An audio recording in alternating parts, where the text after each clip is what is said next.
Good morning, class 10th ABC, chapter Control and Coordination, and we will continue with the topic Importance of Reflex Action. Yesterday we discussed about reflex action, so today we will see what is the importance of reflex action.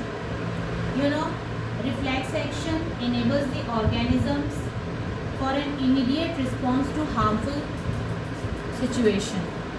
Like if we will just rely on brain for such situation, then we can come across with the accidental situation.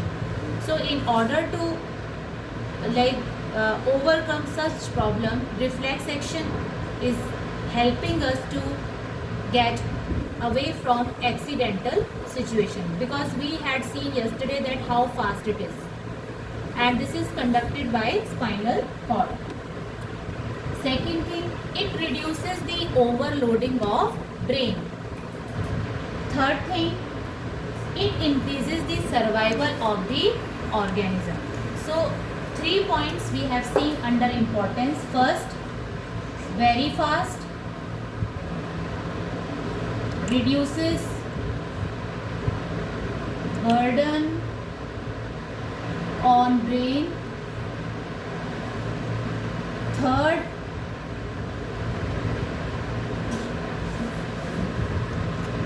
increases survival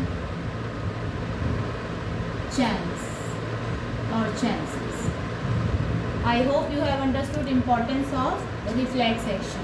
Now let us start with the next topic today, that is central nervous system. Let me rub this.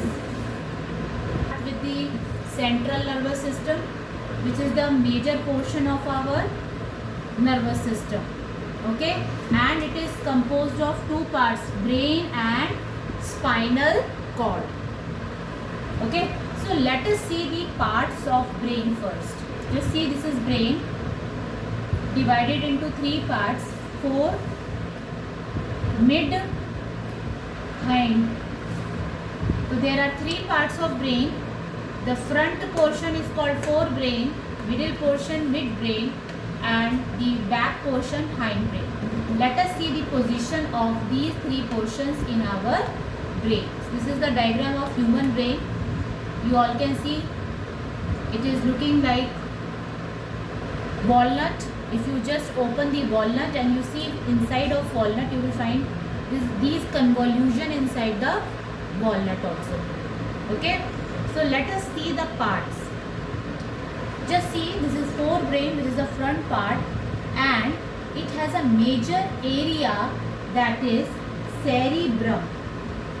Okay, and we also include this hypothalamus under forebrain. So if I say, what are the two parts of forebrain?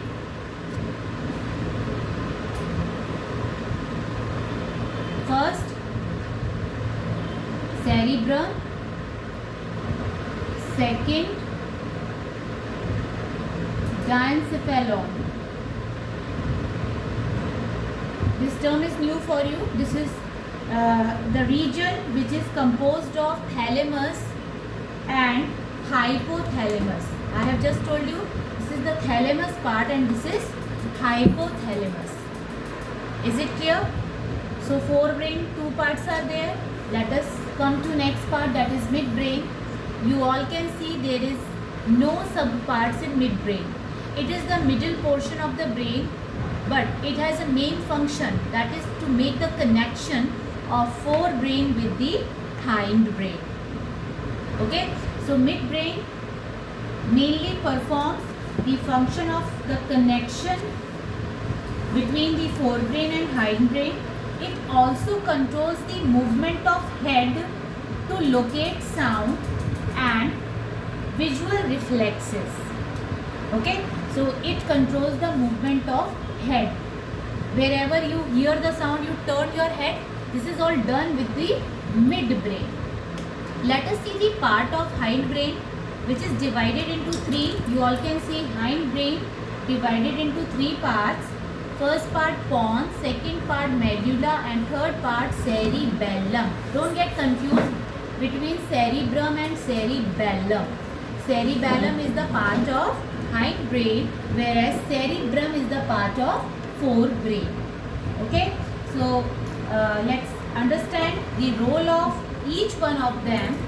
Pons, you all can see, it is just above the medulla and it is responsible for respiration. That means the respiration site is located in pons region of brain. Second part is medulla, which is connected with the spinal cord and controls involuntary action. Involuntary action.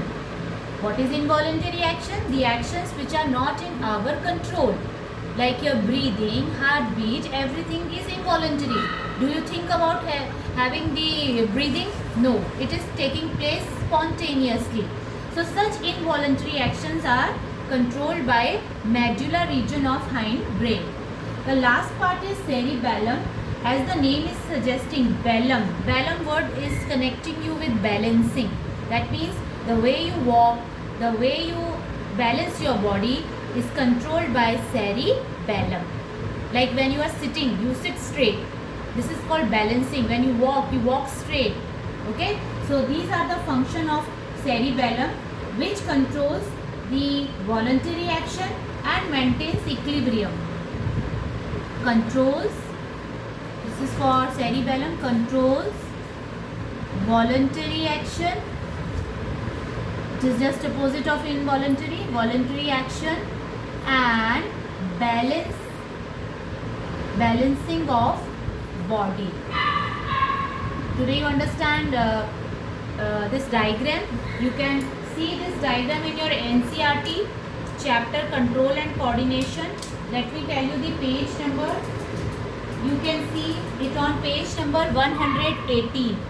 This whole topic is on page number 118 of your NCERT. Thank you for today.